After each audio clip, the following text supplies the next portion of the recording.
Admiral Richard Byrd explored more uncharted land than any other man in history.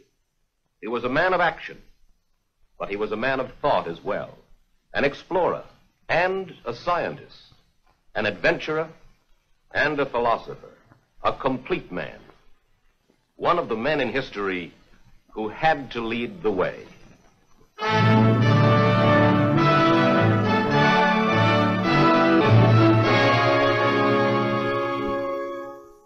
On this expedition, we hope to fly across the South Pole into the mysterious land beyond to see what is there.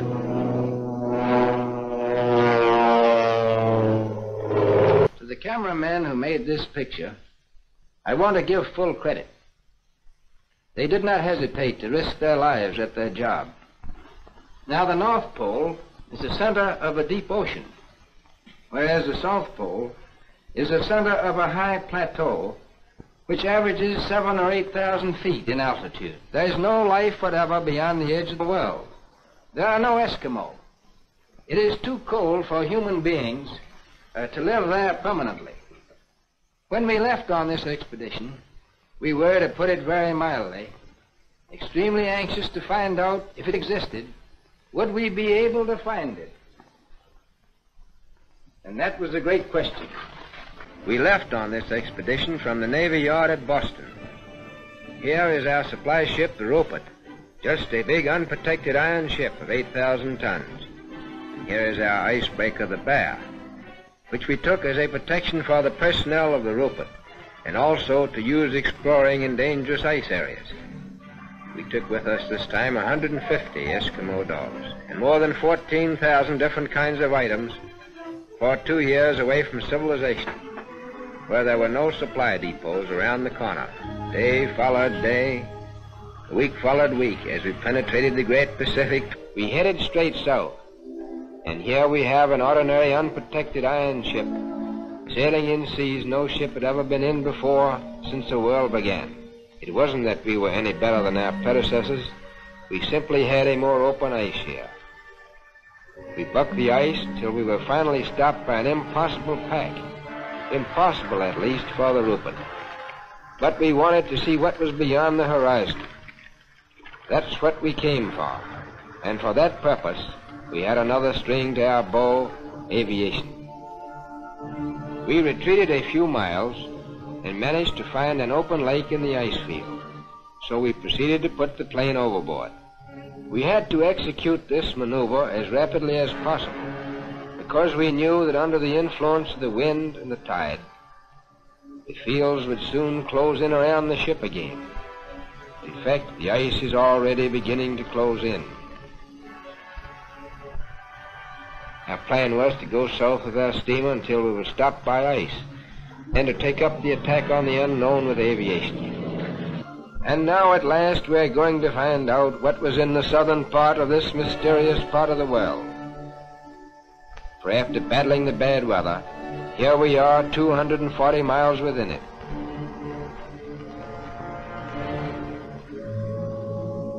We came to this strange phenomenon, ice islands.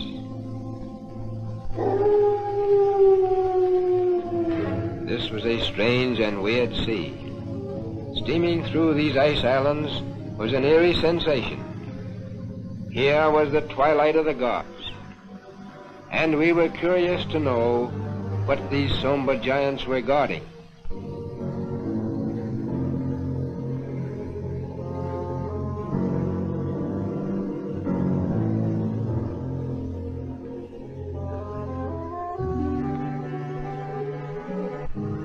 At long last, the dice fell our way, for the elements acted in our favor.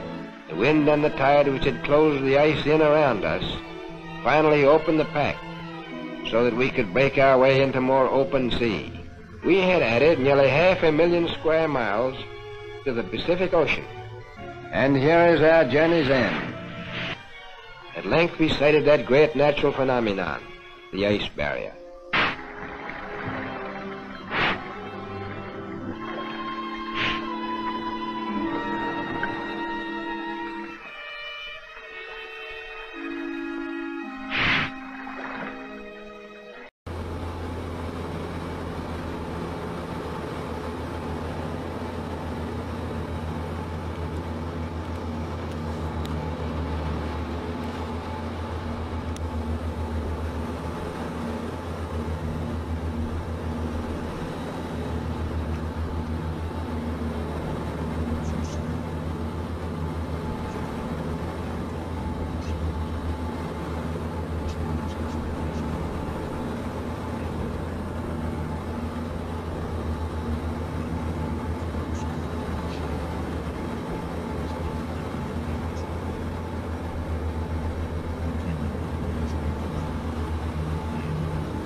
I knew it would be taking a big chance, but it seemed the only way.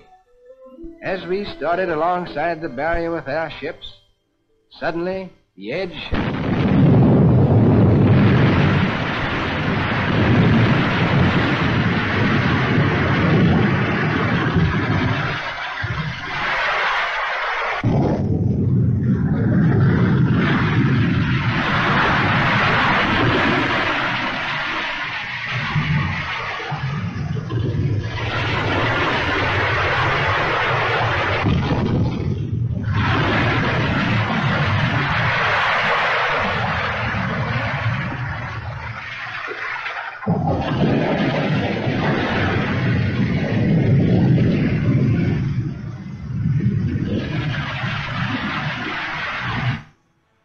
Enough of ice falling to sink a fleet of ships.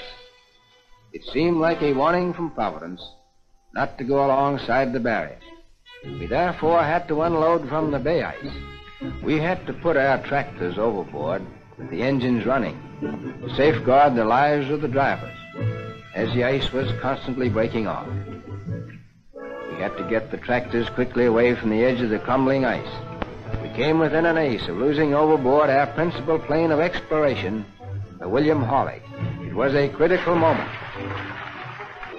At times, as the ice broke, then our supplies would fall into the water. We kept a man on watch with a life preserver on line as a safeguard for the men working on the edge of the ice.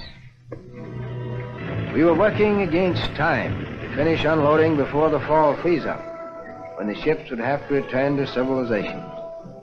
You can see what a tough job we had to transport 400 tons of material through this area.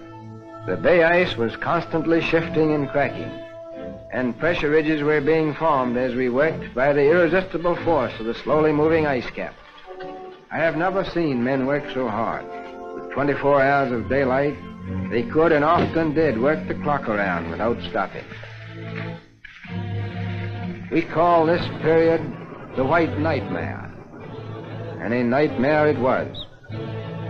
The hardest work of all was this man-hauling of sleds, which we had to do in order to get unloaded in time. Eskimo Huskies, still the backbone of polar exploration. They can go where no tractor could ever go. You can't do without them. The Rupert must go back to civilization because the bay would soon freeze and she couldn't stand the ice. Now, the only person out of 150 men to get sick and who would have to go back on the Rupert was the doctor. At very great risk, I had to dispatch the bear northward to get another doctor, for I pledged myself not to risk men for a year on the ice without medical care. There would be anxiety over the bear. Suddenly, without warning, a storm hit us before we could get all of our food and other vital supplies stored away. And all hands had to work frantically throughout the storm to prevent the loss of food boxes under deep snowdrifts. The storm lasted for many hours.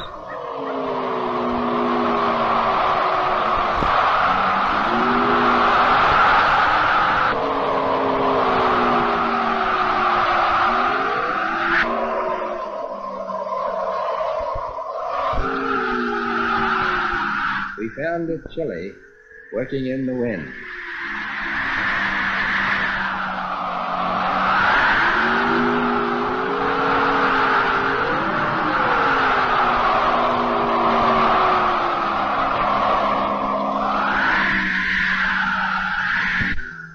And when it was over, there was a bit of digging to do.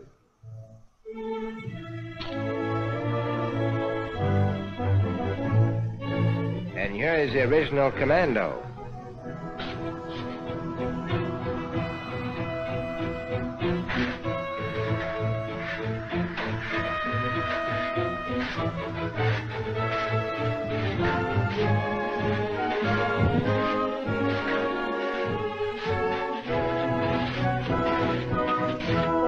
The honor of leading this expedition belongs to Admiral Richard Byrd. It is a gratifying experience for this 58-year-old explorer, who in the past had to raise his own funds for exploration. and who now has the resources of the United States Navy at his command. In 1955, 2 years before his death, Admiral Richard Byrd departs on his 5th and last expedition. But it's not simply an unknown continent or a distant ocean that lures adventurers like Richard Byrd. As he put it, here is a door ajar through which one may escape from the noise and chaos of civilization into the solace and harmony of the cosmos, and for a moment be part of it.